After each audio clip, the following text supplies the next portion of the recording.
Bonjour chers amis et bienvenue donc à notre dernier module sur l'Église et la persécution, la foi et la persécution. Euh, vous vous souvenez que nous avons regardé ensemble l'histoire de l'Église et la persécution jusqu'au XXe siècle. Et maintenant, dans son module, nous allons surtout regarder ce qui s'est passé depuis les 30, 40 dernières années et aujourd'hui, ce qui se passe. Et je remercie beaucoup Portes Ouvertes de m'avoir permis de consulter l'index mondial de persécution sur ce travail remarquable fait par l'équipe de Portes Ouvertes et publié chaque janvier. Alors, si vous en souvenez, le, le XXe siècle était marqué par deux philosophies, deux façons de comprendre le monde qui semblent être contradictoires et chacune était et est une source de persécution contre l'Église. D'abord, le communisme séculariste qui a dominé une partie du monde pendant la première moitié du XXe siècle et qui déclare que Dieu n'existe pas. C'est une religion anti-religieuse. C'est le produit des siècles de lumière, du matérialisme scientifique qui abolit Dieu. Mais en même temps, il y a eu ce retour vers le religieux, la naissance de l'islam radical et de l'hindouisme nationaliste déjà dans les années 20 et 30 du dernier siècle. Mais un autre phénomène qui a marqué le siècle passé, c'est la proclamation de l'Évangile dans le monde entier. Jusqu'à aujourd'hui, il n'y a aucun pays où il n'y a pas d'église, même si c'est une église clandestine. Il y a 40 ans, on parlait de pays comme Mauritanie, la Mongolie, l'Afghanistan, la Somalie, en disant il n'y a aucune église. Mais aujourd'hui, l'église est présente partout dans le monde. Comme Jésus a dit, cette bonne nouvelle du royaume sera prêchée dans le monde entier pour servir de témoignage à toutes les nations. Et donc, à la fois, c'est une persécution de semences parce que l'évangile est prêché, l'Église grandit, s'étend dans ces pays où jusqu'à là, il n'y avait pas de croyants. Mais en même temps, une persécution d'ambiance parce que même dans les pays où l'Église existe depuis des siècles, la pression augmente contre l'Église. Alors, j'aimerais tout de suite remercier Portes Ouvertes et l'équipe en France et l'international qui a mis à ma disposition les données que, bien entendu, j'ai suivi pendant toute ma carrière à Portes Ouvertes, mais il m'a fallu les données les plus récentes pour pouvoir partager ce module avec vous. Alors, comme au passé, je vais partager mon écran pour que vous puissiez suivre avec moi la PowerPoint. La persécution dans le monde moderne. Donc, les premières années du siècle dernier, les premières années de Portes Ouvertes, après la Deuxième Guerre mondiale, frère André fait son premier voyage. Et c'est quoi? C'est derrière le rideau de fer, c'est dans les pays communistes. Et là, il, entre guillemets, découvre une église persécutée. Une église persécutée d'abord en Pologne, en Europe de l'Est, en Union soviétique. Et donc, Portes Ouvertes commence en étant vraiment concentré sur le monde communiste, avec le passage de Bible clandestinement pour les chrétiens persécutés là-bas. Et vous voyez sur la carte ici ce monde communiste qui, à l'époque, semblait pratiquement dominer le monde, surtout en Asie et en Europe de l'Est, en Asie du Sud-Est, mais aussi en Afrique. Mais même pendant ces années-là, frère André, fondateur de Portes Ouvertes, était à la recherche de ses frères et sœurs persécutés vers d'autres pays. Et déjà, on savait que dans le monde de l'islam et ailleurs, il y avait la persécution.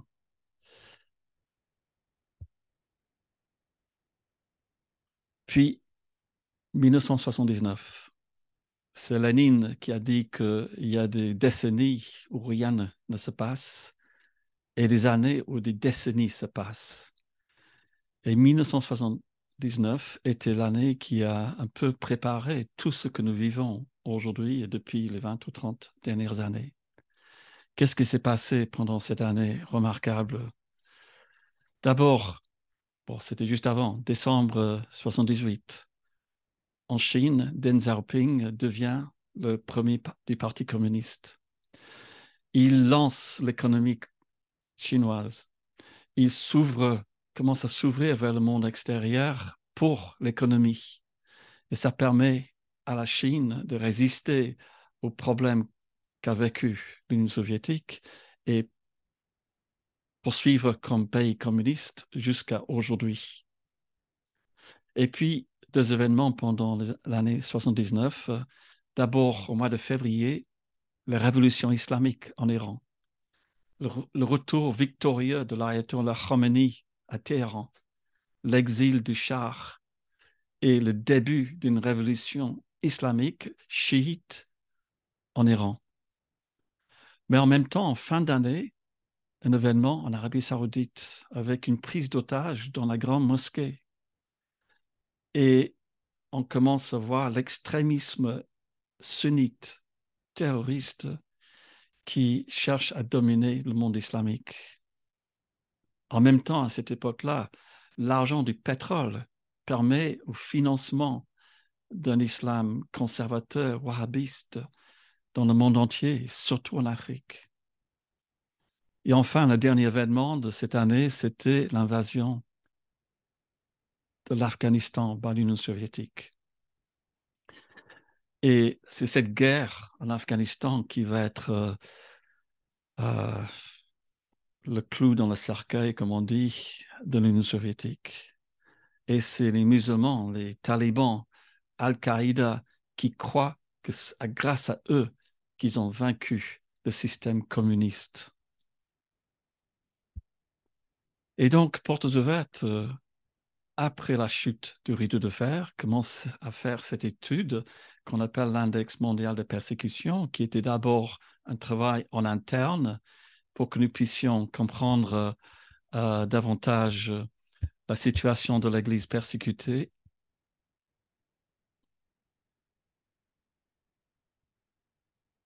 Juste élargir ça un petit peu. Pour que nous puissions comprendre la situation et savoir où était l'Église persécutée partout dans le monde, mais nous avons compris que cet index était en fait très utile par la suite pour communiquer au monde ce qui se passe dans notre monde concernant les chrétiens persécutés. Mais les années 90, après la chute du rideau de fer, il y avait un sentiment optimiste. C'était la victoire de la démocratie.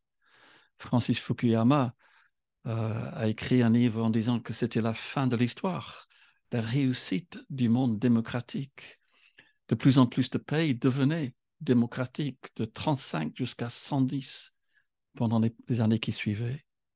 Les anciennes colonies qui étaient d'abord, qui se sont tournées vers le marxisme maintenant, quittaient le marxisme et c'est de se retrouver dans leur passé qui était un nationalisme religieux. Mais il y avait toujours la persécution en Iran, évidemment, avec l'assassinat de pasteurs comme Mehdi Dibaj et Haïk Hofsopian en 93.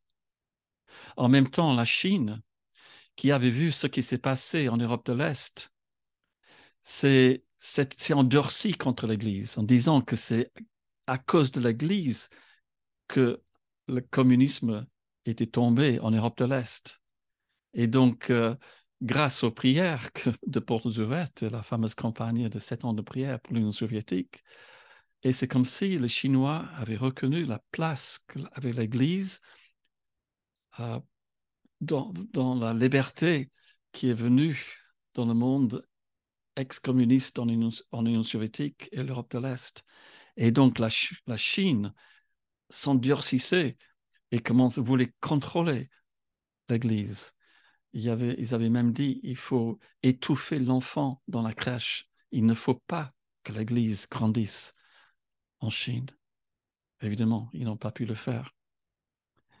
Et c'était pendant cette période-là donc que la prochaine vague de persécution se préparait avec l'islam conservateur qui était exporté grâce à l'argent du pétrole dans le monde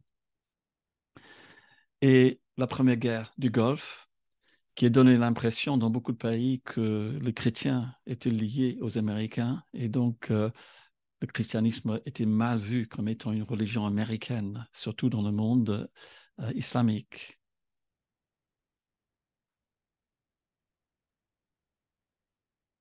Et puis, le grand événement en 2001, le 11 septembre aux États-Unis, l'attentat donc d'Al-Qaïda contre New York, etc. Et derrière ce mouvement de djihad qui était déjà en train de se préparer pendant ces années 90, mais qui était invisible. Mais là, c'est devenu visible. C'est intéressant que les Al-Qaïda avaient choisi le 11 septembre, qui était le reflet du 9 novembre, la date de la chute du rideau de fer. C'est-à-dire, l'islam a vaincu le communisme. Maintenant, l'islam radical va vaincre le monde capitaliste. Vous voyez que la persécution à l'époque était assez limitée dans ce qu'on appelle la fenêtre 10-40, donc ces pays au milieu. Oui, c'est revenu en Chine et surtout donc dans les pays en Arabie Saoudite et au Moyen-Orient. Après la guerre contre la terreur et la présence américaine peu partout au Moyen-Orient, et ça a fait diminuer la persécution, au moins sur la surface. Le point optimal, c'était les années 2007-2009, où il y avait peut-être le moins de persécution à cette époque-là. On était plutôt optimiste de nouveau. On voyait qu'en Chine, par exemple, un tremblement de terre en 2008, l'impact des églises protestantes en Chine pour aider les victimes de ce tremblement de terre avait donné une bonne impression auprès du gouvernement. On avait l'espoir à l'époque que la Chine allait s'ouvrir pour l'Église. Et il ne faut pas oublier que la Chine vivait à ce moment-là, ou depuis en fait la venue du communisme, le plus grand réveil de toute l'histoire de l'Église. Une Église qui est passée de 600 000 à 120 millions dans l'espace de 60 ans. Jamais dans toute l'histoire, on avait autant de gens se tourner vers Jésus dans si peu de temps. La Fédération russe, oui, il y avait un retournement contre l'Église protestante, mais les premiers signes d'une persécution en dehors du monde islamique contre l'Église, en 2009, dans l'État d'Orissa, une persécution, un pogrom contre l'Église. 50 000 chrétiens étaient chassés de leur village. Plus de 500 ont perdu la vie parce que les chrétiens étaient accusés d'avoir assassiné un prêtre hindou. En fait, ce n'était pas un chrétien, c'était un maoïste qui l'avait fait. Mais les chrétiens sont devenus les victimes et pendant des mois, les chrétiens dans cette province de l'Inde ont vécu une persécution terrible. 2010 est de nouveau un sentiment peut-être optimiste avec le printemps arabe, cette révolution qui semble être démocratique dans le monde du Moyen-Orient, dans les pays arabes musulmans, commencé en Tunisie le 17 décembre 2010. Mais très vite, cette révolution démocratique a été dominée par des éléments radicaux islamiques qui étaient jusqu'à là tenus euh, par les États, des dictatures. Mais une fois que ces États autoritaires étaient démolis par cette révolution, ce printemps arabe, les extrémistes musulmans ont pu prendre la place et récupérer ce mouvement du printemps arabe. La chute du régime de Kadhafi en Libye qui a ouvert les portes vers l'Afrique avec des armes, les musulmans extrémistes qui ont quitté la Libye pour aller vers le sud. En 2013, un changement en Chine. Xi Jinping prend le pouvoir. Et c'est le début d'une reprise en main du Parti communiste en Chine populaire. Marx doit dominer l'Église. C'est ce que nous voyons aujourd'hui. D'autres phénomènes, même le changement climatique en Afrique, qui a un impact parce que les Arabes qui vivent dans le Sahel, dans la partie désertique au nord, doivent descendre vers le sud qui est animiste et chrétien. Et donc, il y a une invasion de musulmans vers les pays, vers le sud du pays, et un conflit que nous voyons aujourd'hui entre les Arabes musulmans et les Africains qui sont plus chrétiens et animistes. 2015, le printemps arabe devient un hiver pour l'Église. Le califat islamique Daesh qui prend le pouvoir en Irak, en Syrie, qui domine le Moyen-Orient. Boko Haram au Nigeria qui prête allégeance à l'État islamique. Et nous voyons pendant toute cette période une augmentation de persécution.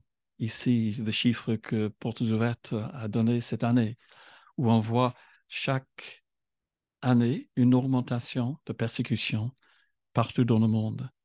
Vous savez, Portes Ouvertes, avec l'index de persécution, on analyse la situation dans le pays et ça nous permet de chiffrer la pression et la persécution à ce moment précis contre l'Église. Et donc, on voit l'augmentation année après année, depuis 2014 jusqu'à 2023, avec une croissance peut-être plus importante pendant la première moitié de la décennie, mais qui est toujours là et qui augmente toujours chaque année. Nous arrivons en 2019. À l'époque, voilà les chiffres que Portes Ouvertes donnait. Un chrétien sur 9 persécuté pour sa foi. La persécution dans 73 pays du monde. 245 millions de chrétiens qui vivent dans un pays où la persécution est significative. Et puis, ça nous emmène vers les tout derniers chiffres pour 2023, qui en fait, c'est une étude faite sur 2022. C'est en fait l'anniversaire de l'index de persécution. C'est maintenant 30 ans que cet index de persécution existe. Et c'est ça qui nous a permis de suivre cette augmentation année après année, décennie après décennie. Jésus dit, vous serez haïs de tous à cause de mon nom, mais celui qui persévérera jusqu'à la fin sera sauvé. Aujourd'hui, un chrétien sur 7 persécuté dans 76 pays, et dans tous ces pays, 360 millions de chrétiens fortement persécutés. Les 2 pays les plus populaires du monde, la Chine et l'Inde, sont des pays où l'Église est persécutée. Et comme nous allons voir, une explosion de persécution, surtout en Afrique, depuis 2-3 ans, ou depuis une dizaine d'années même. Regardons ensemble les chiffres. D'abord, les chiffres de la violence. Nous avons regardé ce que c'était la violence, l'image du marteau, n'est-ce pas? La violence, c'est des chrétiens tués, attaqués, des femmes violées, les gens assassinés pour leur foi. Le nombre de chrétiens tués, c'est une légère baisse par rapport à 2021, 5621. Alors, il faut savoir que c'est vraiment le chiffre minimal. À portes ouvertes, on n'enregistre que les faits où on peut être sûr que cette personne a été tuée à cause de sa foi. Et dans certaines parties du monde, évidemment, nous ne savons pas ce qui se passe en Corée du Nord, dans les régions éloignées, peut-être en Inde ou en Somalie, en Afghanistan. On ne peut pas tout savoir. Mais ce sont des chiffres qu'on peut suivre. Et ce qui est terrible et frappant, et on revient à l'Afrique, c'est le Nigeria. 5014 chrétiens tués au Nigeria. La persécution la plus violente contre l'Église aujourd'hui. La conséquence de ce mouvement des Peuls, ce qu'on a des Fulani, ce peuple nomade qui descend depuis le nord, ce sont des musulmans euh, radicaux, des musulmans conservateurs qui descendent vers le sud et partout où ils vont, quand ils rencontrent un village chrétien, ils attaquent l'Église, ils persécutent les chrétiens. Et donc, c'est un pays aujourd'hui qui souffre énormément. Nombre de chrétiens tués, nombre d'églises ciblées. Attaque contre les églises, 2110 en 2022. La Chine, ce pays qui semblait s'ouvrir, de nouveau, les églises sont fermées de force. Depuis 2015, on a compté 22 000 églises fermées par l'État chinois. Quand j'ai commencé à travailler avec Portes Ouvertes, la Chine était le pays des églises de maison. Parce que les églises n'étaient pas ouvertes, les chrétiens se retrouvaient chez eux dans les maisons.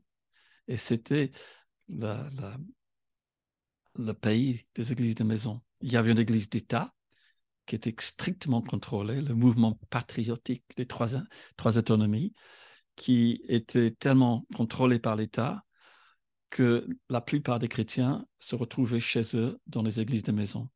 Et après, donc, comme j'ai dit, il y avait une certaine relâche et les chrétiens avec confiance, ils ont commencé à construire des bâtiments énormes avec des grandes croix. Et maintenant, ces églises sont fermées systématiquement. Et l'église revient à des églises de maison en Chine.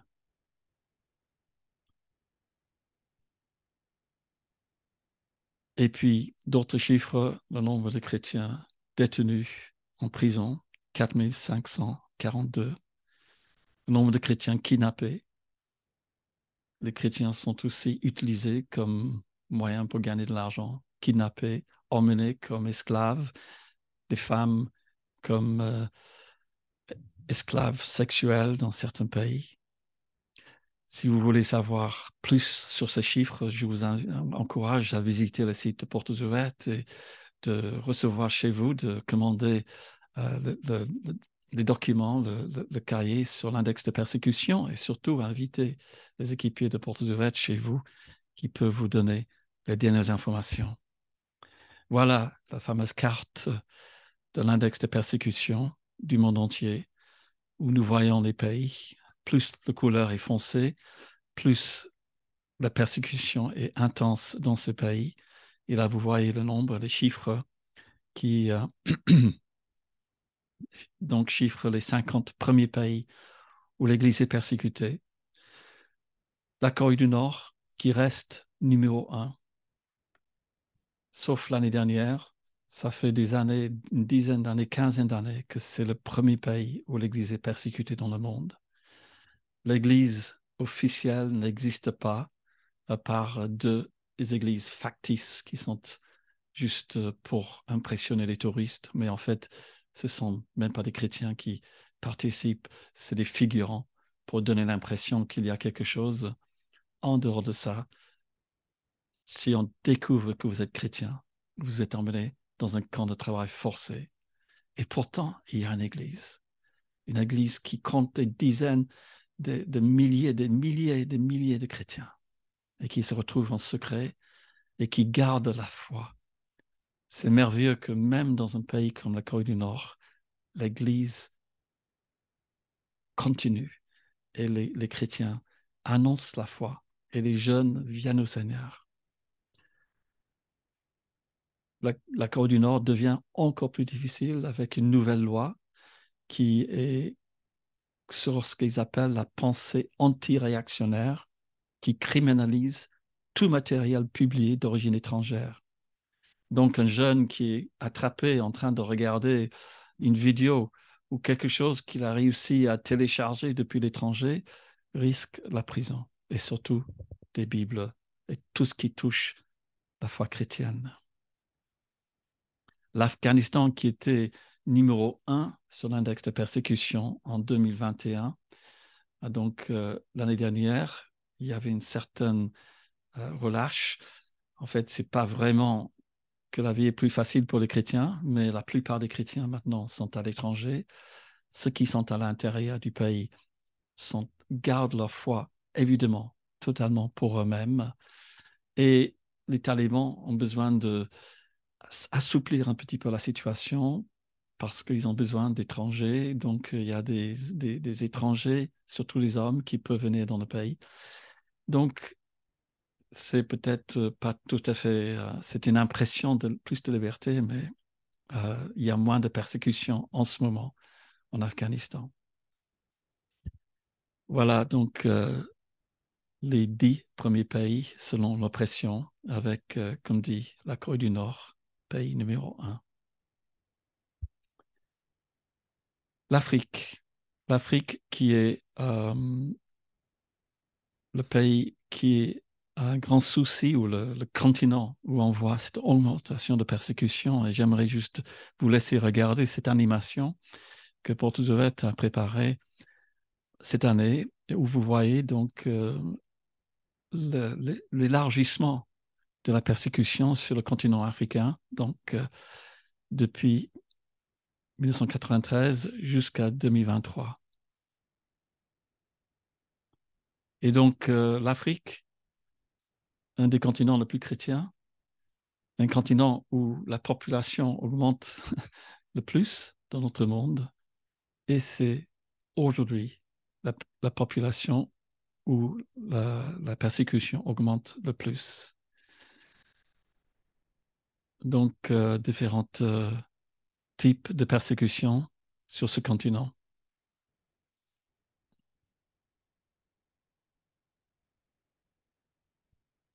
Alors, quelles sont les tendances les plus récentes dans notre monde? Comme on vient de dire, l'Afrique subsaharienne, la persécution augmente. Facteurs externes comme les difficultés climatiques, le mouvement de population, le financement du wahhabisme par l'Arabie saoudite. Mais c'est un des endroits du monde où l'Église est le plus dynamique. Boko Haram et Fulani au Nigeria, et donc l'islam qui augmente sur ce continent. Le responsable de l'index de persécution de Portes Ouvertes international dit ceci: l'Afrique, c'est la région entière se dirige vers une catastrophe, selon lui. L'objectif des djihadistes est de déstabiliser l'ensemble de la région, d'établir un califat islamique et à terme sur l'ensemble du continent. Et à long terme, ils sont convaincus que cela est à leur portée. Ils sont aidés par d'autres islamistes qui se concentrent sur une islamisation non violente et systématique. Et donc, aujourd'hui, le champ de bataille, le combat, c'est l'Afrique. La Chine, l'oppression chinoise continue et augmente. Comme j'ai dit, il y a plus de 100 millions de chrétiens en Chine aujourd'hui. Et la liberté est de plus en plus réduite. C'est un contrôle qui est un contrôle digital. Dans chaque église qui est toujours ouverte en Chine, il doit y avoir une caméra qui filme toute la prédication et tous les gens qui viennent. C'est comme c'était à l'époque dans les années 80, où les pasteurs devaient, 90, envoyer une copie de leur prédication à l'État. Mais aujourd'hui, c'est revenu. Et aujourd'hui, c'est filmé. Évidemment, contrôle digital avec reconnaissance faciale et contrôle des smartphones, etc. On ne peut plus télécharger des Bibles sur son smartphone. On veut cyniser l'Église, que l'Église devient acceptable pour le communisme chinois. Et même, on veut traduire la Bible dans une forme acceptable pour le communisme chinois.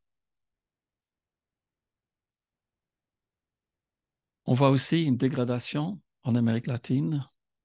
Maintenant, il y a 4 pays qui entrent dans l'index de persécution. C'est la première fois depuis les années 90 où, à l'époque, il y avait le Pérou. Maintenant, le Nicaragua qui est entré au 50e place. Les chrétiens sont vus comme étant source d'opposition à des régimes autoritaires, mais surtout en Amérique latine, la persécution vient de la criminalité, des cartels de la drogue, de ce qu'on avait parlé de « je suis Dieu ».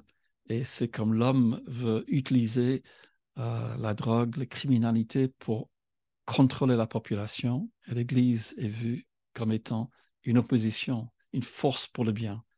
Et les pasteurs et les églises sont persécutés. L'Église du Moyen-Orient, qui est toujours sous pression, affaiblie suite à tous les événements des 10 dernières années. Cette Église qui a vécu les génocides pendant le début du XXe siècle et maintenant continue à s'affaiblir. Toujours l'émigration, les chrétiens quittent ces régions. Mais ceux qui restent fidèles. Il faut prier et être avec eux. On pense surtout aux chrétiens en Syrie suite au tremblement de terre et les églises qui apportent de l'aide à la population qui sont victimes du tremblement de terre. Et tous les chrétiens qui se trouvent en Turquie, dont beaucoup sont des réfugiés, qui ont fui la persécution et qui ont maintenant vécu les conséquences de ce tremblement de terre. Une certaine bonne nouvelle, peut-être plus de tolérance dans les pays du Golfe Persique, ces pays qui se voient maintenant dans la période après pétrole, qui doivent s'ouvrir leurs économies, leur société, peut-être parce qu'ils savent qu'ils ne peuvent plus vivre sur l'exploitation du pétrole à l'avenir. Et donc, il y a un certain assouplissement de la société qui peut donner plus de place aux chrétiens. Il faut prier pour ça. Voilà, donc on arrive à la fin. Après ces 5 modules sur la foi, l'Église et la persécution.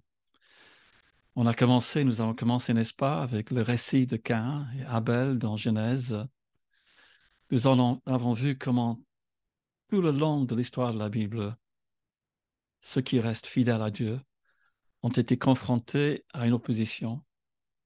Les prophètes, ceux qui étaient exilés à Babylone, en Perse, Joseph en Égypte. Ensuite, Jésus qui prépare son Église, le royaume de Dieu, pour la persécution qui va venir, et le vécu des disciples, des apôtres, qui sont eux-mêmes persécutés jusqu'à la mort, certains pour leur foi, Paul, Pierre, Jacques. On pense à la première Église qui vive la persécution et toute l'histoire de la persécution jusqu'à aujourd'hui. Jésus a dit, le serviteur n'est pas plus grand que son maître. S'ils m'ont persécuté, ils vous persécuteront.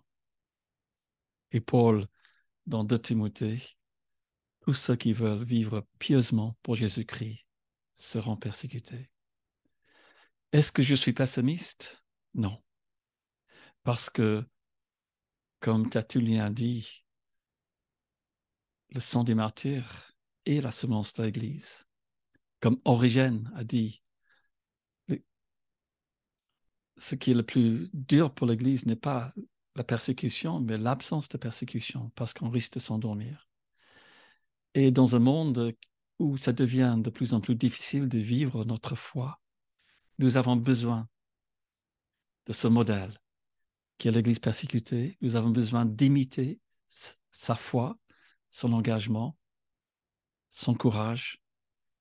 Et ensemble, l'Église dans nos pays qui sont pour l'instant, les pays où il n'y a pas encore la persécution, au moins pas à ce niveau, et l'Église persécutée, nous pouvons vivre ensemble notre foi et continuer à marcher avec notre Seigneur. Et l'Évangile sera prêché jusqu'à toutes les nations. Merci beaucoup d'avoir suivi ces modules. Que le Seigneur vous bénisse et vous encourage individuellement.